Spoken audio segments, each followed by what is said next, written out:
ফের ভিন রাজ্যে মারা গেল মালদার এক পরিযায়ী শ্রমিক। নিহত শ্রমিকের নাম আরিফুল হক, বয়স ৩২। নিহত শ্রমিকের বাড়ি মালদা জেলা চাঁচল ২ নম্বর ব্লকের মালতীপুর গ্রাম পঞ্চায়েতের চান্দুয়া গ্রামে। সে গত রবিবার কর্মরত অবস্থায় মারা যায় চেন্নাইয়ে। ময়না তদন্তের পর কফিনবন্দি মরদেহ বুধবার দুপুর 2টো নাগাদ নিজ গ্রাম চান্দুয়া এসে পৌঁছায়। মরদেহ বাড়িতে ফিরতেই কান্নার রোল নেমে আসে গোটা পরিবারে। এলাকায় শোকের ছায়া। চান্দুয়া গ্রামের পঞ্চায়েত সদস্য মোহাম্মদ আমিনুল হক জানান, মৃত পরিযায়ী শ্রমিক আরিফুল হক গত 4 মাস আগে চেন্নাইতে গিয়েছিলেন পরিযায়ী শ্রমিক হিসেবে। সেখানে সে এক ঠিকাদারের অধীন বিল্ডিং নির্মাণের কাজে নিযুক্ত ছিলেন, কিন্তু দুপুর 2:30 নাগাদ কর্মরত অবস্থায় পড়ে গিয়ে মারাত্মক জখম হন। অন্য সহকর্মীরা ছুটে এসে ঘটনাস্থল থেকে রক্তাক্ত অবস্থায় তাকে উদ্ধার করে স্থানীয় হাসপাতালে চিকিৎসার জন্য নিয়ে যান। হাসপাতালের কর্তব্যরত চিকিৎসক তাকে মৃত বলে ঘোষণা করেন। ময়না তদন্তের পর কফিনবন্দি মরদেহ সড়কপথে অ্যাম্বুলেন্সে করে নিজ বাড়িতে এসে পৌঁছায় বুধবার দুপুর 2টো নাগাদ। বিকেল 4টে নাগাদ বিকেল 3টে নাগাদ গ্রামের কবরস্থানে মাটি দেওয়া হয় আরিফুলকে।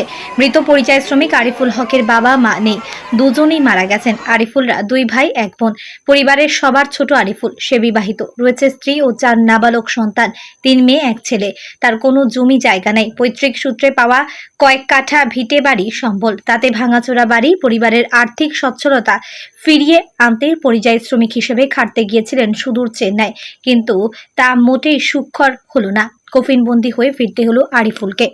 Bureau report, Hindi news. স্বামী ভালো ছিল, কিছু হয়েছিল না। আমাদের স্বামী ছিল ওই একমাত্র এক কাজ করতে গেছিল ওখানে। কোথায় কাজ করতে গিয়েছিল? কোম্পানিতে তামিলনাড়ু। কি কাজ করতো? লেবারি বিল্ডিং এর। মানে বিল্ডিং। আচ্ছা, কিভাবে মারা গেল জানলেন? এটা বলতে পারবো না কিভাবে মারা গেল। কথা হয়েছিল কথা আপনার সাথে? হয়েছিল 3টা থেকে 3:30 নিয়ে 5:30 অবধি কথা হয়েছে। আচ্ছা, তারপরে ফোনটা রেখে দিলাম, আর কি হলো না হলো বুঝতে পারছি না। সেই দিনই মারা হ্যাঁ, গিয়েছে? সেদিনই মারা গেছে। আচ্ছা, কি হয়েছিল বুঝতে পারছি না। 5:06 দিকে ফোন এসছে, এই ফোনটা তুলে নিয়ে আমি জানি না কি আবার ওখানে কিছু হয়েছে। আমি ছিলাম না বাড়িতে, আমি জেগেছিলাম জল আনতে। আচ্ছা। তো আবার দেখছি যে আমার ভাবিরা ফোন করেছে আমাকে। তো আমার ভাবিরা কিচ্ছু বলে না আমাকে।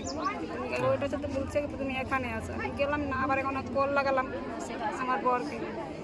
আচ্ছা, একটু কল লাগিয়ে দেখি কি হয়েছে না হয়েছে, তাকে জিজ্ঞাসা করে নিব, একটু জিজ্ঞাসা করে নিব। দেখছি ফোন লাগাচ্ছি, ফোনটা তুললো না। ফোনটা একবার লাগালাম, তুললো না, আবার লাগালাম, তারপর তুললো। তোলার পর বলছে কি তুমি কে বলছো?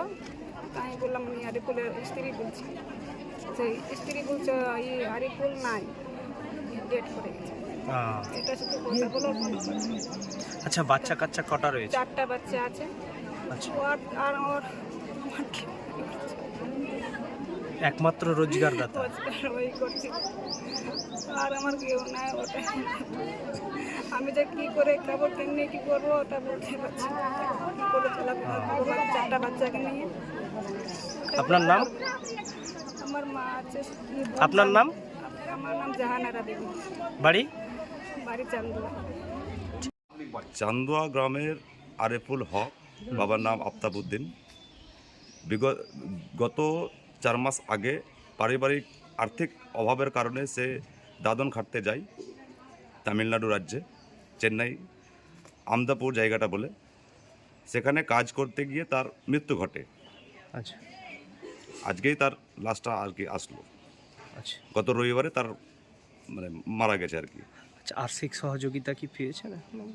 আমরা প্রশাসনিক দিক থেকে লোকাল প্রতিনিধি হিসাবে আমাদের এখানে আছেন রিকসন্দা, চান্দুয়া গ্রামের পঞ্চায়েত সদস্য।